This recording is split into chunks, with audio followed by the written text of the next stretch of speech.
अस्सलाम वालेकुम स्टूडेंट्स, मेरा नाम अली बिजाज है और पिछली वीडियो के बाद यानी 1.2 एक्सरसाइज के बाद आज हम लोग जा रहे हैं 1.3 एक्सरसाइज। आहिस्ता आहिस्ता हम उन एक्सरसाइज के करीब जा रहे हैं जो एक्सरसाइज सब्जेक्टिव के अंदर आती हैं।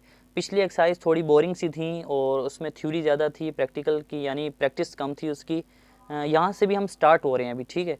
यानी 1.5 और 1.6 जो आएगी ना, उसको वो पेपर में आएगी आपके बाकायदा सब्जेक्टिव में आज की भी। लेकिन उनको पढ़ने के लिए आज की ये थोड़ी सी बात आपको नोट करनी पड़ेगी। आज थ्योरी कोई इतनी ज़्यादा नहीं है हमारे पास। सिंपल स्टार्ट करते हैं। देखें एक्सरसाइज 1.3 में right the base and exponent of the following.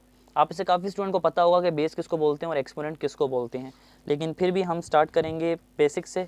तो क्वेश्चन नंबर 1 है हमारे पास 3 और उसकी पावर 4 और 2, और क्वेश्चन 2 है 1/2 की पावर 3। क्वेश्चन नंबर 3 है हमारे पास माइनस का 30 की पावर 2 0, माइनस का 30 की पावर 2 0। अच्छा, हम पहले लिख लेते हैं कि बेस और एक्सपोनेंशियल को मैं एक्सपोर्ट में लिख रहा हूँ, ठीक है। यानी बी से बेस और ई से एक्सपोनेंशियल, बी से बेस और ई से एक्सपोनेंशियल। देखिए सिंपल, बेस वो वैल्यू होती है जिसके ऊपर पावर आई है। बेस वो वैल्यू होती है जिसके ऊपर पावर लिखी जाए। यानी पावर किसके ऊपर लिखी गई है? बेस के ऊपर। बेस इधर क्या है? 3 हमारे पास बेस है।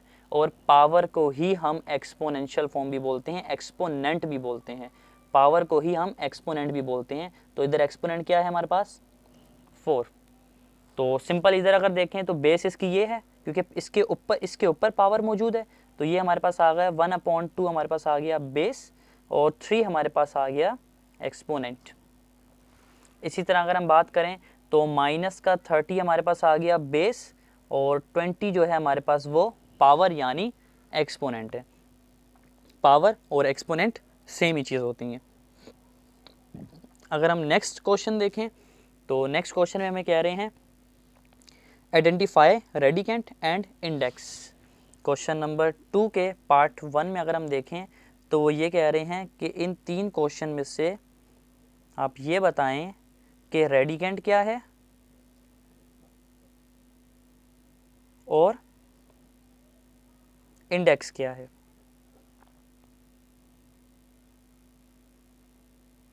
ठीक है, आपने बताना है कि रेडिकेंट क्या है, रेडिकेंट, और दूसरा आपने बताना है कि इंडेक्स क्या है। ठीक है, रेडिकेंट को आर से लिख देते हैं, इंडेक्स को आई से लिख देते हैं। रेडिकेंट को आर से, इंडेक्स को आई से लिख दिया मैंने। अच्छा, रेडिकेंट क्या होता है? याद रखें, बहुत ही आसान वर्डिंग में, रेडिकेंट वो वैल्यू होती है जो रूट के अंदर मौजूद होती है। रेडिकेंट वो वैल्यू होती है जो अंडर रूट होती है। तो रूट के अंदर क्या है? 5 हमारे पास रेडिकेंट आ गया। और रूट के पावर जो रूट के ऊपर लिखी होती है, रूट के बाहर जो रूट के ऊपर लिखी होती है, देखो अगर कहीं पर लिखा होगा ना यूं करके 3 5, तो 5 को रेडिकेंट और 3 को इंडेक्स नहीं बोल देना। ये इंडेक्स नहीं है, ये रूट के बाहर लिखी गई है वैल्यू। जो वैल्यू रूट के ऊपर लिखी जाए यहाँ पर, उसको बोलते हैं इंडेक्स। ठीक है, जो वैल्यू रूट के ऊपर यहाँ लिखी जाए उसको इंडेक्स बोलते हैं। तो यहाँ पर अगर आप देखो अगर बुक में भी हम देखें तो बुक में आपके पास देखें लिखा हुआ है 3 रूट के ऊपर दिया गया है। जो 3 है हमारा वो रूट के ऊपर दिया गया है। तो हमारे पास इंडेक्स आ गया इधर 3 आ गया हमारे पास इधर इंडेक्स। और अगर नेक्स्ट क्वेश्चन में हम देखें तो नेक्स्ट में हमारे पास इसी तरह रेडिकेंट जो होती है वह रूट के अंदर वाली वैल्यू होती है। यह आ गई हमारी रेडिकेंट। और रूट के बाहर जो रूट के ऊपर वैल्यू दी गए उसको बोलते हैं हम इंडेक्स। और इधर भी रूट के अंदर जो भी वैल्यू होती है पूरी की पूरी वो होती है हमारे पास रेडिकेंट। और रूट के ऊपर जो वैल्यू दी गई जाती है उसको हम बोल देते हैं इंडेक्स। तो ये हमारा सिंपल सा क्वेश्चन नंबर 2 हो गया। यहाँ पर बहुत ही आसान और बहुत ही समझने वाले क्वेश्चन है हमारे पास, सिंपल, आपको पता होना चाहिए। ये भी MCQs के लिए एक्सरसाइज है, मैं ये बिल्कुल नहीं बोल रहा कि ये सब्जेक्टिव में आएंगे।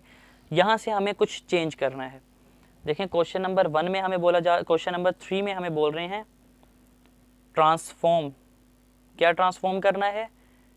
Into exponential. हमें जो भी वैल्यू दी गई है कह रहे हैं उसको एक्सपोनेंशियल फॉर्म में ट्रांसफॉर्म करके बताओ।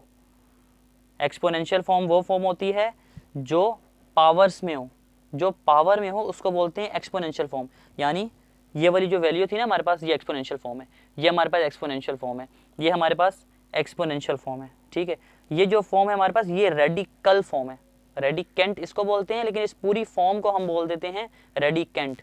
ठीक है, ये हमारे पास जो फॉर्म होती है रेडिकल, और ये जो अंदर दी गई है वैल्यू ये होती है हमारे पास रेडिकेंट। इस पूरी फॉर्म को हम बोलते हैं रेडिकल। लेकिन पहले क्वेश्चन नंबर हम ये देख लें। तो क्वेश्चन नंबर हमें दिया जा रहा है क्वेश्चन नंबर 3 में। क्वेश्चन 3 में वो हमें कह रहे हैं कि आप क्वेश्चन लिख लेता हूँ पहले मैं, 3/√3/4 क्वेश्चन नंबर, अगर इसको मैं सोल्व करूँ, अगर इस क्वेश्चन को मैं सोल्व करूँ तो solution convert into exponential form. Exponential को मैं EXP लिख रहा हूँ। ठीक है, तो एक्सपोनेंशियल फॉर्म में कैसे कन्वर्ट करते हैं इन वैल्यूज़ को हम लोग, देखें जब भी इसको अपने एक्सपोनेंट में, जब भी रेडिकल से एक्सपोनेंट में जाते हैं तो ब्रैकेट लगा हुआ है, ठीक है, 3/4 वैसे ही आ गया। अब मुझे रूट हटाना है क्योंकि ये रेडिकल फॉर्म है, मुझे लाना है पावर वाली फॉर्म में, एक्सपोनेंशियल फॉर्म में। अच्छा, इधर कुछ नहीं है तो इधर क्या है, अगर इधर रूट के ऊपर कुछ नहीं लिखा, देखें ऊपर अगर हम देखें तो इधर रूट के ऊपर 3 लिखा था, इधर 4 लिखा था, इधर 5 लिखा था, लेकिन इधर कुछ भी नहीं लिखा हुआ। जब भी रूट के ऊपर कुछ नहीं लिखा होता उधर क्या होता है, 1 नहीं होता है, 2 होता है। अगर किसी के दिमाग में आ रहा है कि 1 होता है, 1 नहीं, 1 रूट में नहीं आता है। अगर इधर कुछ नहीं लिखा तो कम से कम पावर इधर मौजूद होती है हमारे पास 2, कम से कम इधर हमारे पास मौजूद होता है 2। आपने जब एक्सपोनेंशियल फॉर्म में इसको लिखना है तो ये रूट के अंदर वाली वैल्यू बिल्कुल वैसे लिखी जाएगी ब्रैकेट के अंदर, और जो ये वाली पावर होगी ना ये भी हम लिखेंगे इधर, लेकिन 1 के नीचे लिखी जाएगी ये वैल्यू, ये वैल्यू 1 के नीचे लिखी जाएगी। हम लोग डायरेक्ट पावर 2 नहीं लिख जाएंगे, जो भी पावर, जो भी इंडेक्स इधर होता है वो इंडेक्स पावर की फॉर्म में 1 के नीचे लिखा जाता है हमेशा। ठीक है, तो इसी तरह अगर हम नेक्स्ट क्वेश्चन देखें तो नेक्स्ट हमारे पास है x/y की पावर 5। इसको मैंने कन्वर्ट करना है एक्सपोनेंशियल फॉर्म में। अगर इसको मैं एक्सपोनेंशियल फॉर्म में कन्वर्ट कर दूं तो एक्सपोनेंशियल फॉर्म में क्या हो जाएगा, रूट खत्म हो जाता है, पावर 5i अपनी जगह पर, रूट खत्म हो जाता है, और जो पावर इधर मौजूद हो, इधर कुछ नहीं है, जो इंडेक्स में मौजूद हो, इंडेक्स कुछ नहीं है तो उसका मतलब कम से कम इंडेक्स कितना होता है, कम से कम इंडेक्स 2 होता है हमारे पास।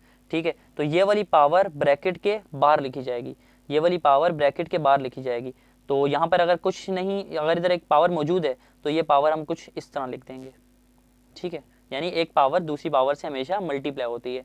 तो 1/2 को मैंने लिख दिया 1 के नीचे, यानी 1/2, और इसको अगर और सॉल्व करूँ तो ये मेरे पास हो जाएगा xy 5 1 जा 5 और नीचे 2 वैसे ही आ गया। तो ये मेरा चेंज हो गया एक्सपोनेंशियल फॉर्म में। ठीक है, ये मेरा चेंज हो गया एक्सपोनेंशियल फॉर्म में। अगर मैं नेक्स्ट क्वेश्चन देखूं तो नेक्स्ट भी हमारे पास कुछ इसी तरह के हैं कि अगर 3 को मैं देखूं तो 3 मेरे पास आ जाएगा, इधर है इंडेक्स दिया गया 3 और y/x माइनस का 5। ठीक है, y/x माइनस का 5। अगर इसको मैं चेंज कर दूं एक्सपोनेंशियल फॉर्म में, इसको मैं अगर एक्सपोनेंशियल फॉर्म में चेंज करूं तो ये क्या हो जाएगा हमारे पास, सबसे पहले ब्रैकेट लगेगा, y/x माइनस 5 पावर वैसे ही आ गई, रूट खत्म हो जाता है, रूट का जो इंडेक्स होता है वो इधर लिखा जाता है लेकिन 1 के नीचे लिखा जाता है, यानी रेसिप्रोकल में लिखा जाता है। ठीक है, ये 3 लिखा गया रेसिप्रोकल में। तो इसको अगर मैं और सॉल्व करूं तो ये मेरे पास हो जाएगा y/x माइनस प्लस माइनस 5 1 जा 5 और नीचे 3 बिल्कुल वैसे ही आ गया। ठीक है, तो ये हमारे पास हो गया क्वेश्चन नंबर 3, इसका नंबर पार्ट नंबर मेरे पास हो गया 3। तो अगर मैं और क्वेश्चन में जाऊं, अगर और वैल्यूज़ में जाऊं तो 2-3 या 1-2 क्वेश्चन और सोल्व कर लेते हैं। ठीक है, सारे सेम ही हैं लेकिन 1-2 क्वेश्चन हम लोग और सोल्व कर लेते हैं। तो हमारे पास अगर मैं इसको बोलूं तो ये चेंज होकर क्या हो जाएगा, y/x की पावर 7/3। ठीक है, ये आप लोगों ने कॉपी में चेक करके चेक करना है कि यही आंसर आ रहा है नहीं आ रहा है। अगर इसको देखें हम 27 को, तो 27 हमारे पास आ जाएगा, 27 को लिखा मैंने ब्रैकेट में, इधर पावर थी 9, तो ये 9 लिखी जाएगी 1 के नीचे, 1/9। अगर इसको हम देखें तो ये हमारे पास हो जाएगा माइनस का 64 की पावर 2 पहले से मौजूद है, और 1/3 इससे मल्टीप्लाई हो जाएगा आके, तो ये बन जाएगी पावर 2/3। अच्छा, ये वैल्यू और भी सोल्व हो सकती है, ये भी और सोल्व हो सकती है, लेकिन हमें पूछा नहीं गया, हमें सिर्फ बोला है कि कन्वर्ट करना है आपने, ट्रांसफॉर्म करना है इनको, तो मैं सिंपल ट्रांसफॉर्म कर रहा हूँ। ठीक है, तो अगर इसको देख लें, चलो इसको हम कॉपी में करके देख लेते हैं, कंफ्यूज नहीं हो जाना। 3 1/2 की पावर m, तो जब इसको मैं कन्वर्ट करूंगा एक्सपोनेंशियल फॉर्म में, तो ये मेरे पास क्या हो जाएगी, रूट खत्म होके 1/2 आ जाता है उधर, और पावर जो हमारे पास m है वो अपनी जगह पर आ जाएगी। इधर इंडेक्स जो भी होता है वो इंडेक्स इधर मल्टीप्लाई होता है, लेकिन रेसिप्रोकल बन के होता है, यानी इंडेक्स को 1 के नीचे लिखा जाता है, डायरेक्ट कभी भी नहीं आता है। तो और सॉल्व करें तो 1/2 m मल्टीप्लाई बाय 1m/3, ये हमारे पास आ गया इसका आंसर, सिंपल सा। और अगर इसको देखें तो इसका आंसर हमारे पास आना चाहिए, अगर हम इस 8 क्वेश्चन को देख लें तो 5th रूट ऑफ xy की पावर 3, अगर इसको मैं चेंज कर लूँ, यानी इसको मैं कन्वर्ट करूँ अगर, तो ये कन्वर्ट होके हमारे पास क्या बन जाएगा, xy की पावर 3, और जो इंडेक्स होता है वो 1 के नीचे लिखा जाता है, तो xy की पावर 3 1 ज़ा 3/5, ये आ गया हमारा इसका आंसर। अच्छा, लास्ट वाला क्वेश्चन है, तो लास्ट वाला क्वेश्चन थोड़ा सा अलग सा दिया गया है, तो पहले इसको हम देख लेते हैं, कंफ्यूज नहीं हो जाना इस क्वेश्चन में। तो बहुत ही आसान क्वेश्चन है हमारे पास। अगर इसको हम देखें लास्ट वाले क्वेश्चन को, देखो हमें पता क्या दिया हुआ है, हमें दिया है 9 क्वेश्चन में हमें कह रहे हैं कि एक क्यूब रूट है और उस क्यूब रूट के अंदर स्क्वायर रूट है 4/3 के ऊपर। ठीक है, यानी रूट के अंदर रूट है। तो खैर है, कोई मसला नहीं, हम सोल्व कर लेते हैं। हमेशा पहले अंदर वाली वैल्यू सोल्व होती है, फिर बाहर वाली होती है। तो इसको अगर कन्वर्ट करूं तो हमारे पास वैसे ही आया, बाहर वाला रूट वैसे ही आया। अगर इसको मैं कन्वर्ट करूं, पहले अंदर वाली वैल्यू को मैं कन्वर्ट कर रहा हूं उसकी एक्सपोनेंशियल फॉर्म में, तो जब भी एक्सपोनेंशियल फॉर्म में चेंज करते हैं तो पावर हम लोग वैल्यू को हम लोग वैसे ही लिख देते हैं ब्रैकेट के अंदर। ये रूट खत्म किया, ब्रैकेट लगाया, 4/3 वैसे ही आया। इधर रूट में कुछ नहीं है तो इधर क्या मौजूद है, 2 मौजूद है। अगर इधर कुछ मौजूद नहीं है तो इधर 2 मौजूद है। ये 2 ब्रैकेट के बाहर 1 के नीचे लिखा जाता है। अभी पढ़ा ना पीछे हम लोगों ने कि जब भी रूट खत्म करते हैं तो ब्रैकेट लगता है, और ब्रैकेट के रूट के ऊपर जो भी इंडेक्स होता है वो 1 के नीचे उसकी पावर बन जाती है। और सॉल्व होगा, इस रूट को भी खत्म करना है, कर लेते हैं। जो बेस है वो बिल्कुल वैसे आ गई, 4/3, 1/2 बिल्कुल वैसे ही आ गया हमारे पास। अब देखो मुझे ये खत्म करना है, ये रूट खत्म करना है। जब ये रूट में खत्म करूंगा तो मेरे पास एक दूसरा ब्रैकेट लगा देता हूं मैं। जब एक दूसरा ब्रैकेट मैंने लगा दिया तो इधर पावर थी 3, तो ये पावर इस ब्रैकेट के बाद 1 के नीचे लिखी जाएगी। ये पावर इस ब्रैकेट के बाहर 1 के नीचे लिखी जाएगी। और हमेशा अंदर की पावर बाहर की पावर से मल्टीप्लाई होती है, याद रखना, पावर के ऊपर पावर नहीं लगी हुई है, अंदर की पावर बाहर की पावर से होती है मल्टीप्लाई। यानी 4/3 और 1/2 मल्टीप्लाई बाय 1/3, तो ये हमारे पास आंसर आ जाएगा 4/3। 1 को 1 से मल्टीप्लाई किया 1, और 2 3 ज़ा 6, हमारे पास आंसर आ गया 4/3 की पावर 1/6। बहुत ही बेसिक सी चीज़ें हैं, कोई मतलब इसमें कोई मुश्किल चीज़ें नहीं है, बहुत आसान है। और नेक्स्ट क्वेश्चन जो हमें दिया गया है वो हमें वो बोल रहा है कि transform the following into radical form. आपने इसको चेंज करना है रेडिकल फॉर्म में, transform the following into radical form. तो रेडिकल फॉर्म में चेंज किस तरह करते हैं हम, देखो हमने रेडिकल फॉर्म थी, एक्सपोनेंशियल में गए, अब एक्सपोनेंशियल वाली फॉर्म है, रेडिकल में जाना है। यानी रूट हटाते थे, ब्रैकेट लगाते थे, अब ब्रैकेट हटाएंगे, रूट लगाएंगे वापसी। ठीक है, बहुत ही आसान है, बहुत जल्दी समझ आ जाएगी आपको।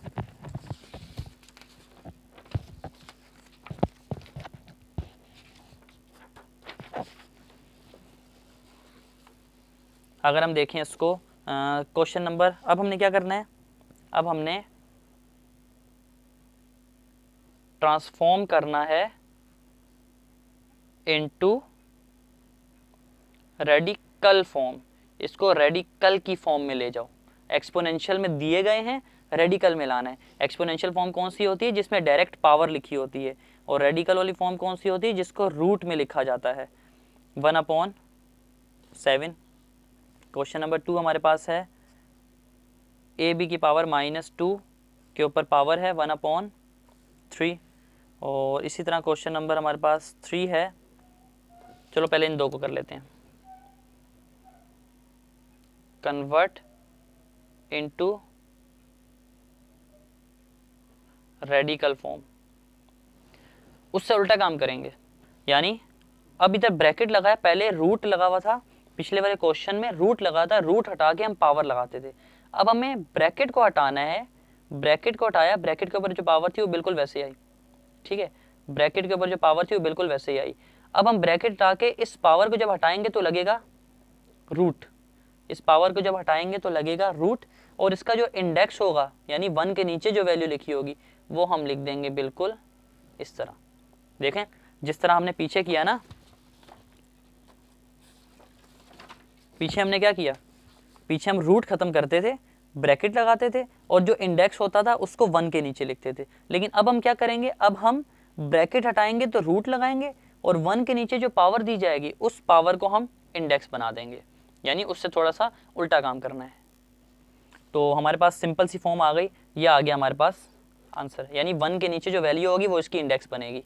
अगर इसको सॉल्व करें तो इसको भी हमने कन्वर्ट करना है इसके रेडिकल फॉर्म में। तो रेडिकल फॉर्म में कन्वर्ट कैसे करते हैं हम, कि जो भी वैल्यू दी गई है उसको बिल्कुल वैसे ही लिख दो, उसके ऊपर से ब्रैकेट हटेगा तो लग जाएगा इधर रूट, और जो भी पावर 1 के नीचे लिखी जाएगी, 1 के नीचे जो भी पावर मौजूद होगी वो बन जाएगा इसका इंडेक्स। 1 के नीचे जो भी पावर मौजूद होगी वो बन जाएगा इसका इंडेक्स। तो ये हमारे पास हो गया कुछ ये वाला क्वेश्चन। अच्छा, नेक्स्ट क्वेश्चन अगर हम देखें तो तीसरा क्वेश्चन, कंफ्यूज नहीं होना, इसमें थोड़ा सा ना कॉम्प्लिकेटेड उन्होंने दे दिया है। 5/7 का क्यूब और 5/7 सॉल्यूशन। अब देखें जो भी वैल्यू है हमारे पास 5/7 मैंने लिख दिया वैसे ही, 5/7 और उसकी पावर 3 आ गई मेरे पास बिल्कुल वैसे ही। ये वाला ब्रैकेट में क्या कर दूंगा, ख़त्म कर दूंगा। जब ब्रैकेट मैंने ख़त्म किया तो इधर लग जाएगा रूट, जब भी ब्रैकेट ख़त्म होता है तो उधर लग जाता है रूट, और जो भी पावर नीचे दी गई होती है, ऊपर वाली पावर नहीं देखते हम, देखते हैं नीचे वाली पावर, यानी 1 के नीचे या 5 के नीचे या 2 के नीचे जो भी पावर नीचे दी गई होती है उसको हम बना देते हैं इंडेक्स। और बाकी हमारे पास पावर बच गई, ये वाली पावर हमारे पास बच गई, तो ये वाली पावर आ जाएगी इधर मल्टीप्लाई करके, यानी मल्टीप्लाई बाय 5 वैसे ही हो जाएगा। तो इसको अगर और सोल्व कर दें तो ये हो जाएगा हमारे पास 3 5 ज़ा 15, ये आ गया हमारे पास इसका आंसर। ठीक है, सिंपल सी फॉर्म है, कोई इसमें रॉकेट साइंस नहीं है। क्वेश्चन नंबर अगर हम करें 4, अगर हम करें क्वेश्चन नंबर 4, तो क्वेश्चन 4 हमारे पास है b/a माइनस m/2। तो ब्रैकेट को ख़त्म करेंगे, ब्रैकेट को ख़त्म करके लगाएंगे रूट, b/a आया अपनी जगह पर, और जो भी पावर हमें नीचे दी गई होती है, रेसिप्रोकल में जो पावर दी गई होती है वो पावर बन जाती है इसकी इंडेक्स। अच्छा, इधर 2 लिखने की ज़रूरत नहीं है क्योंकि रूट में जब कुछ नहीं होता तो 2 होता है, तो लेकिन लिख भी दोगे तो कोई गलती नहीं है, बाकी जो पावर बच गई वो उसके ऊपर वैसे ही आ जाएगी, b/a माइनस का m। अच्छा, ब्रैकेट हटाओ लगाओ या नहीं भी हटा रहे, डायरेक्ट रूट लगा रहे तो कोई मसला नहीं, आप कर सकते हो। आपको पता है ब्रैकेट हम लोग हर जगह लगा भी सकते हैं, हर जगह से हम हटा भी सकते हैं, तो ब्रैकेट का मसला नहीं है। अगर मैंने इधर ब्रैकेट नहीं लगाया ना तो कोई फ़र्क नहीं पड़ता, अगर ब्रैकेट लगा भी दूँ तो तब भी कोई फ़र्क नहीं पड़ता। ठीक है, तो ये हमारे पास क्वेश्चन नंबर हो गया 4। अब हमारे पास एक लास्ट क्वेश्चन बच गया है, लास्ट क्वेश्चन है हमारे पास 11/13 और 12/13, और इन दोनों के ऊपर 1/5 पावर है, दोनों वैल्यूओं के ऊपर 1/5 है। ब्रैकेट के बाहर लिखिए, इसका मतलब दोनों के ऊपर है, तो दोनों के ऊपर हमें कोई फ़र्क नहीं पड़ता, यानी इस वाली वैल्यू को मैं लिख दूंगा वैसे ही 11/13 और 12/13। ठीक है, और ये वाला ब्रैकेट हम ख़त्म कर रहे हैं, हमने लगा दिया इसकी जगह रूट, और रूट के जो भी 1 के नीचे पावर दी गई होती है उस पावर को हम लिख देते हैं रूट के इंडेक्स में। तो इधर पावर दी गई थी 5, रूट के इंडेक्स में, इधर पावर कुछ नहीं बची तो बची 1, और 1 किसी के ऊपर भी पावर लगाने की ज़रूरत नहीं होती, क्योंकि अगर इसके ऊपर कुछ पावर नहीं है इसका मतलब इधर 1 मौजूद है, तो 1 लगाने की ज़रूरत नहीं होती। इधर हमारे पास माइनस का m बचा तो m लगानी पड़ी, इधर हमारे पास 5 बचा तो 5 लगाना पड़ा, इधर हमारे पास 1 बचा तो 1 लगाने की ज़रूरत नहीं है, इधर हमारे पास 1 बचा तो 1 लगाने की ज़रूरत नहीं है। तो यहाँ पर हमारे पास एक्सरसाइज हमारी 1.3 हो गई। एंड कोई भी कन्फ्यूजन हो, कुछ भी मसला हो तो आप लोग पूछ सकते हो, आप लोग कमेंट सेक्शन में पूछें या फिर आप लोग कहीं भी पूछ लें। अगर आप लोग व्हाट्सएप नंबर में पूछना चाहते हैं तो 031325974431। तो अगर कोई न्यू स्टूडेंट्स है, अगर मेरे अपने स्टूडेंट्स हैं तो उनके पास तो मेरा नंबर वैसे ही मौजूद है, तो पूछ सकते हैं। अगर कोई न्यू स्टूडेंट्स है उसको कोई मसला है तो ये नंबर मेरा ज़्यादातर स्टूडेंट्स, यानी मैं खुद टीचिंग करता हूँ, टीचर हूँ, तो इस वजह से ये नंबर मैंने स्टूडेंट्स के लिए ही रखा हुआ है। अगर कोई कन्फ्यूजन हो तो आप पूछ सकते हैं इस नंबर पर मुझसे। तो आज की क्लास हमारी यहाँ पर एंड होती है। इंशाल्लाह नेक्स्ट एक्सरसाइज में मिलेंगे बहुत जल्द 1.4 एक्सरसाइज में। जिस तरह हम आगे जाते जा रहे हैं हमारी एक्सरसाइज अपडेट होती जा रही है। ठीक है, तब तक के लिए अल्लाह हाफिज़।